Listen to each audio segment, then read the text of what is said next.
नेपाली पुरुषों के साथ विवाह करने वाली गैर नेपाली महिलाओं के लिए अब मुश्किलें पैदा हो सकती हैं। दरअसल जो भी विदेशी महिला किसी नेपाली पुरुष से शादी करती है तो शादी के 7 साल बाद उसे नागरिकता दिए जाने के फैसले को नेपाल की सत्ता पर काबिज नेपाली कम्युनिस्ट पार्टी माओवादी के सचिवालय की एक बैठक में अनुमति दे दी गई। संसदीय राज्य मंत्रालय के साथ ही सुशासन समिति संसद को फैसले के प्रस्ताव को पार्टी भेजेगी। नेपाली पुरुष से शादी करने पर 7 साल बाद विदेशी महिला को अपनी पुरानी नागरिकता का त्याग करने या फिर उससे संबंधित प्रमाण दिखाकर नेपाल की नागरिकता मिलेगी। भारत समेत हर विदेशी महिलाओं के लिए ये नियम लागू होगा।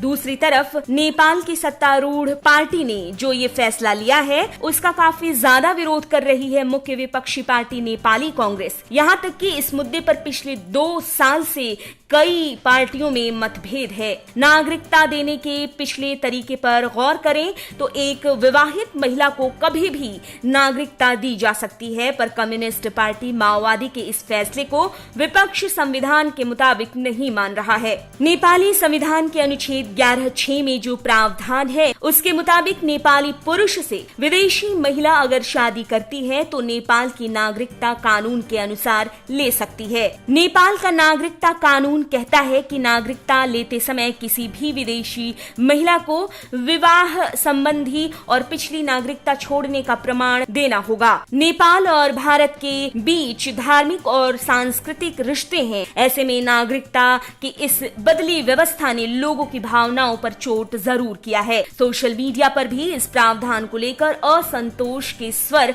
दिखाई पड़ रहे हैं। अंतर्देशीय शादियां भारत और नेपाल के सीमावर्ती क्षेत्रों में होती रहती हैं। नेपाल की बेटियां भारत और भारत की बेटियां नेपाल में ब्याह कर ले आई जाती हैं। नेपाल के गृह मंत्री राम बहादुर थापा ने कहा है कि भारत को ध्यान में रखकर नागरिकता नियम में ये बदलाव का प्रस्ताव किया जा रहा है। जहां तक भारत की बात करें तो यहां भी विदेशी महिला को भारतीय पुरुष से शादी करने के 7 साल बाद नागरिकता दिए जाने का नियम है, पर यहाँ भी एक बात गौर करने वाली ये है कि ये प्रावधान नेपाल की महिलाओं पर लागू नहीं होता।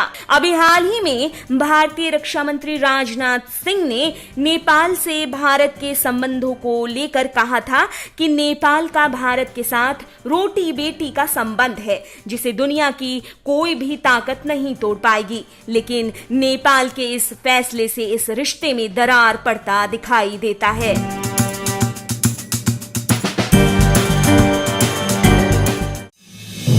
आप देख रहे हैं नेट्रिक न्यूज, साहस सच कहने का।